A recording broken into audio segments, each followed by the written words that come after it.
मागील अनेक वर्षापासून देशाची राष्ट्रीय जनगणना झाली पाहिजे अशी मागणी अनेक राष्ट्रीय पक्ष आणि राष्ट्रीय पक्षाच्या नेत्यांकडून केली जात होती. पण ती नेहमीच कोणत्या ना कोणत्या कारणाने ती राष्ट्रीय जनगणना ही मागे पडली.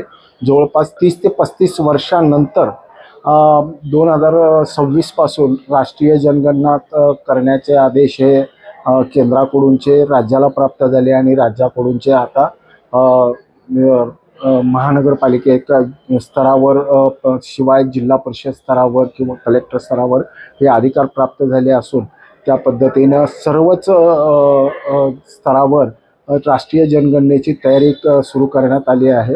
जेव्हा आयुक्तांशी आम्ही चर्चा केलो तेव्हा आयुक्त म्हणाले आपल्याकडं 2 टप्प्यामध्ये जनगणनेचा कार्यक्रम आहे. तर त्याच्यामध्ये सुरुवातीला ह्या वर्षी 2026 मध्ये जो टप्पा आहे त्याला आपण हाऊस लिस्टिंग म्हणतो, म्हणजे घरांची गणना करणं म्हणतो. तर साधारणतः उन्हाळ्यामध्ये हा कार्यक्रम येईल. आता सध्या पहिल्या टप्प्यामध्ये आमचे जे वेगवेगळे चार्ज ऑफिसर आहेत आणि नोडल अधिकारी आहेत तर त्यांची नेमणूक करण्याचं काम झालेलं आहे. आणि आता लवकरच आता इलेक्शनमुळं ते ट्रेनिंग ॲक्च्युली मागच्या महिन्यातच होणार होतं, परंतु आपल्या महापालिकेच्या इलेक्शनमुळे थोडंसं पुढं गेलं आणि लवकरच त्याचं ट्रेनिंग होऊन आपल्याला मग त्याच्या अनुषंगानं ही जी जनगणना आहे ती पूर्वी कागदावर व्हायची आणि साधारणतः 800 लोकसंख्येसाठी एक प्रगणक अशी त्यांनी नेमणूक करायला सांगितलं. आणि साधारणतः आपल्याला एक 150 ते 200 घरांसाठी एक प्रगणक ह्या हिशोबाने आपल्याला साधारणतः जो मला वाटतं एक 2000च्या आसपास आपल्याला कर्मचारी लागणार आहेत.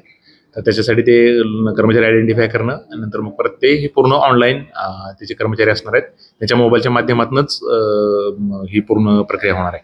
ते त्याच्यामध्ये जे काही क्वेश्चनर असणार आहेत ते त्यांचं टॅब असेल किंवा मोबाईल असेल त्याच्यावरूनच ते भरले जाणार आहे. पूर्वी कसं व्हायचं की हाताने आपण भरायचो, मग ते स्कॅन करून अपलोड केलं जायचं. तर आता ह्यावेळेस हा जो पहिला आपला जनगणना आहे ते पूर्ण ऑनलाईन पद्धतीने होणार आहे. रकाने कोणकोणत्या पद्धतीचे आता ती येईल आम्हाला ते डिटेल जे आमच्याकडे जे आहे का नाही ते आमचं जे प्रशिक्षण होईल ते अजून आम्हाला काही शेअर झालेलं नाही. फक्त बेसिक काय गाईडलाईन होणार आहे, कसं होणार आहे ते आम्हाला शेअर झालेलं आहे. आणि ट्रेनिंग सुद्धा लवकरच आमचं त्यांचे जे सेन्सस ऑपरेशनचे जे अधिकारी असतात महाराष्ट्र राज्याचे त्यांच्या मार्फत आम्हाला प्राप्त झालेलं आहे.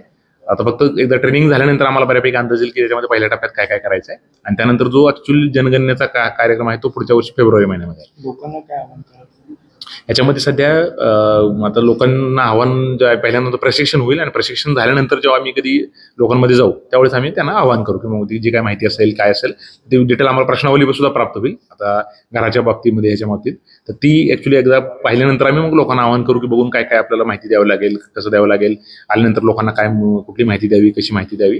तर पहिल्यांदा एकदा ट्रेनिंग झाल्यानंतर आम्हाला ते सविस्तर त्याचं कळेल डिटेल्स काय काय आहे ते आणि त्यानंतर आम्ही मग आव्हान करू लोकांना. धन्यवाद.